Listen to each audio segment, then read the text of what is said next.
difficult movie to review because the end credit sequence is so substantial and has such a big effect on the film. So I'm going to tell you what I can in this non-spoiler review, but oh boy, are we going to have some discussions in the spoiler review, and especially my video about that end credit sequence. But for now, I'll say, I really loved the first Venom, as did many. Did very well at the box office because it was such a fun surprise. And perhaps that's why this new Venom doesn't thrill me. It has no surprises. Not only is it just more of the same from the first film, it doesn't even, you would think with introducing Carnage it would raise the bar. It doesn't really. But it also offers little new material outside of the trailers. In fact, Venom, Let There Be Carnage plays like a padded version of the trailers instead of a movie in its own right. Like the trailers are just like, and it still has all the exact same beats as the trailers. And you've seen pretty much all the cool shots already. Which is weird. That's on Andy Serkis because, the marketing team's got to do what the marketing team's got to do.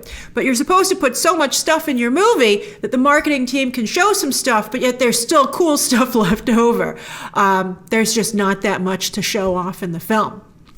But what do I always tell you? How a movie ends is vital, as that's what sets the mood for audiences as they walk out of the theater and tweet and text their friends what they thought of the film. And also just how they feel about the film overall.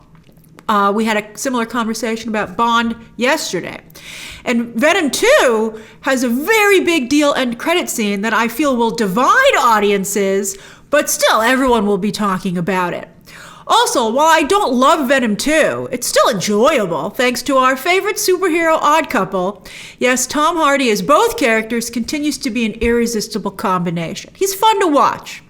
Andy Serkis teases a romance. He's been going around saying they're going to be romantically involved, Eddie and Venom, but it just turns out, as people suspected, to be more queer baiting from Hollywood.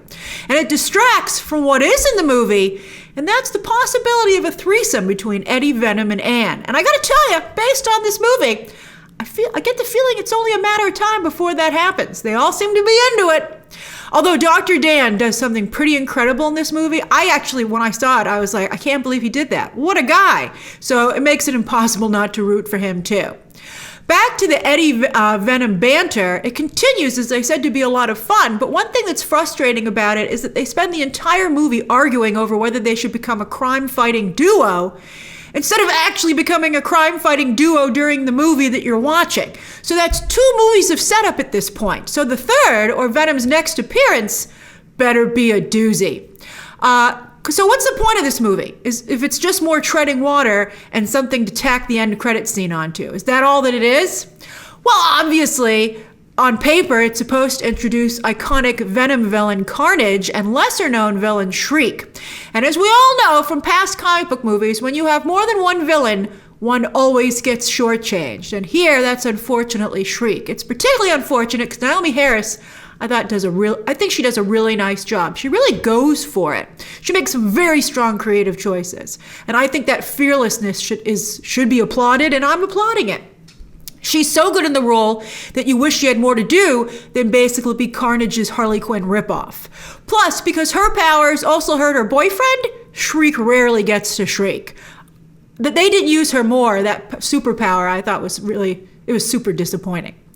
Woody Harrelson is basically doing the comic book shorthand version of Natural Born Killers.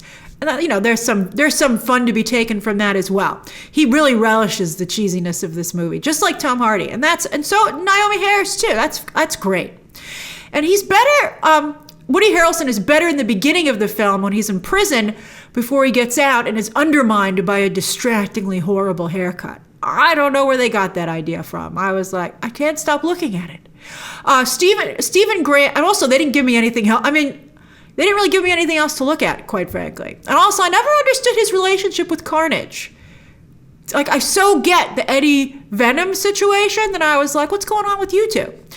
Stephen Graham is also here as a police detective, but since Eddie refuses to take him into his confidence, Graham is just stuck the whole movie running around wondering what the heck is going on.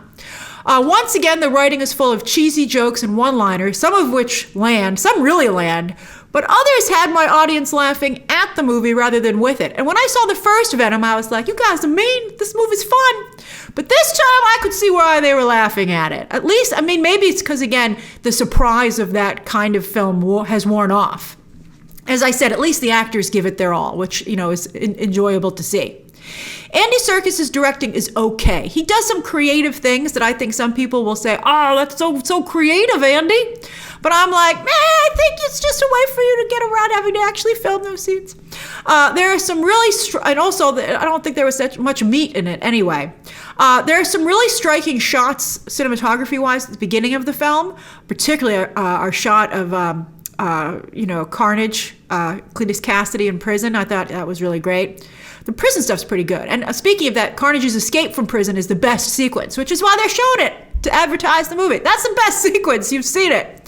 But otherwise, the movie still feels very 90s, a 90s comic book movie. And it also reminds me of buddy movies, not just from the 90s, but also the 80s. It has that feel. And therefore, it comes across as dated. And while that was refreshing the first time around, you're like, wow, you're making a 90s movie and it's not the 90s. That's crazy.